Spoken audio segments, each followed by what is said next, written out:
Ladies and gentlemen, it is now day 3 of my self-inflicted 7 diapers in 7 days challenge, and I'm getting a very late start. It's like after 11 here, so let's try to go through this a little bit quickly.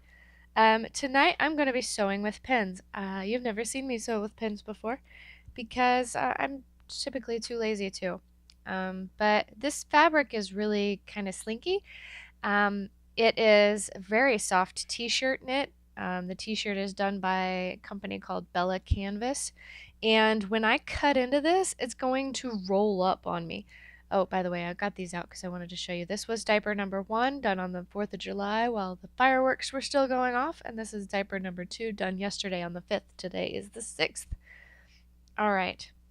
This t-shirt is printed on, but it wasn't ever pressed, so the ink is still kind of sticky. It's not too bad.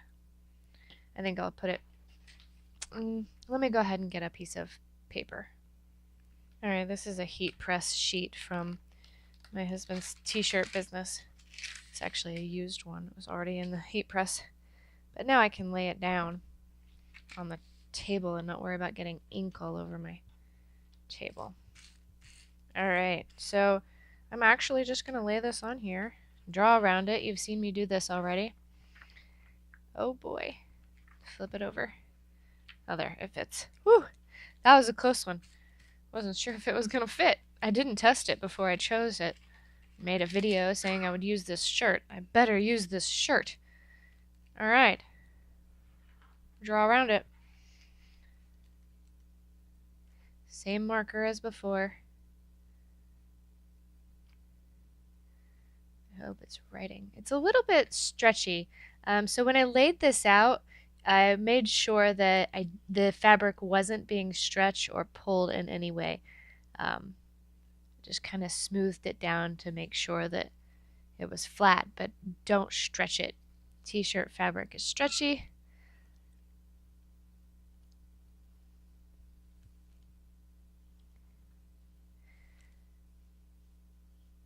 As I'm dragging the marker across it, I have to keep lifting it because it will make the fabric bunch up underneath my pattern. So just kind of go in little short bursts. And some t-shirts are thinner material than others. This is pretty thin material. I love it, actually. This t-shirt knit makes really good diapers. I have 2 of these already, one in a teal and one in a burgundy. I love them. They come out of the dryer so soft. They don't seem to shrink or stretch or anything. Now I didn't back them when I did the snap area, but you always could if you wanted. The only reason that I didn't was because I felt like when the snap was pushed through, it was holding pretty well. Now, there are 2 reasons why you want to stabilize your snap area. One of those reasons is because your PUL is a knit and it will stretch, despite it having the polyurethane lined laminate on it. But the second reason that you'll want to back your snapping area is because you don't want your hole that the snap creates to get any bigger than it already is. And you don't want that snap getting pulled through the fabric once that hole gets bigger. I felt like this knit, though, was pretty stable and that the snap probably wouldn't pull through.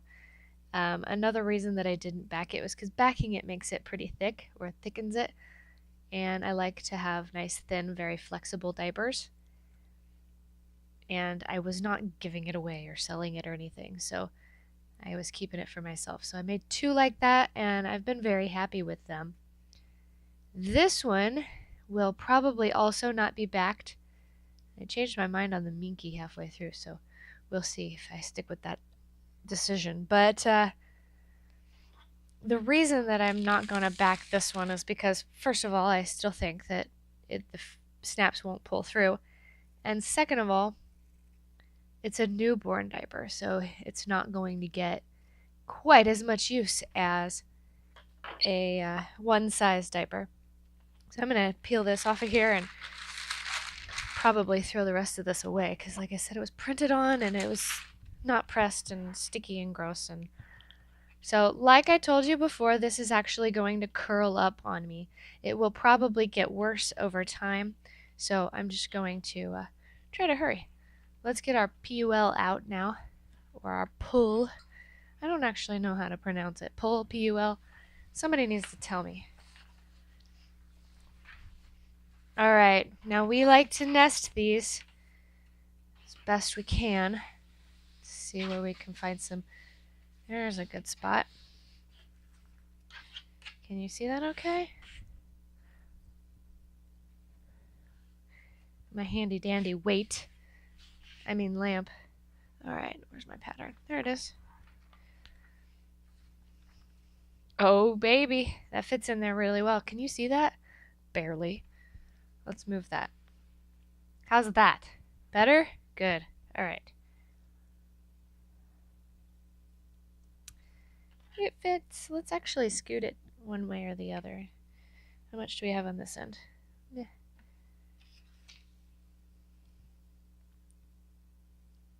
Scoot it this way. Get as close as we can. Mark around it. You've heard me say this before if you're watching the other videos, but I like to nest these prints together, these patterns together. The reason being is it wastes less fabric. I could just fold it over and cut 2 of these at a time, but they wouldn't be nested together. They would be simply side by side, meaning that you would waste this entire area twice. So it would be folded over, and so it would waste this section and then over here as well. I keep forgetting to hurry because I get to talking and I stop working. Silly me.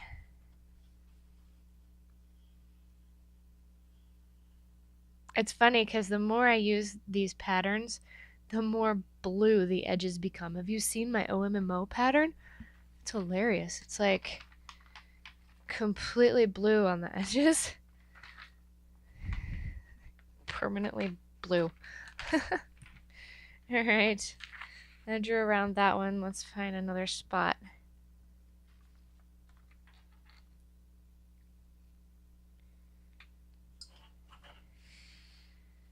Looks like a good spot.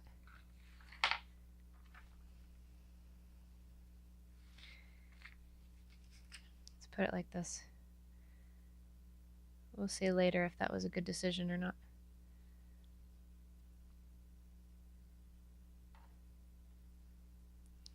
It's kind of crooked, but I'm not too picky. It'll come out. Hope you can't see my face.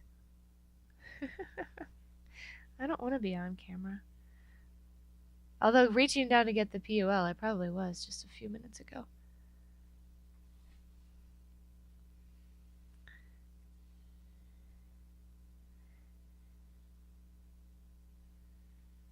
Drawing around it.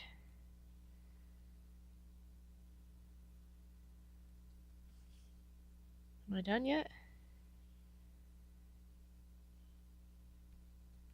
Not quite. Woohoo! Alright. Let me cut this out for you. Alright, that was easy.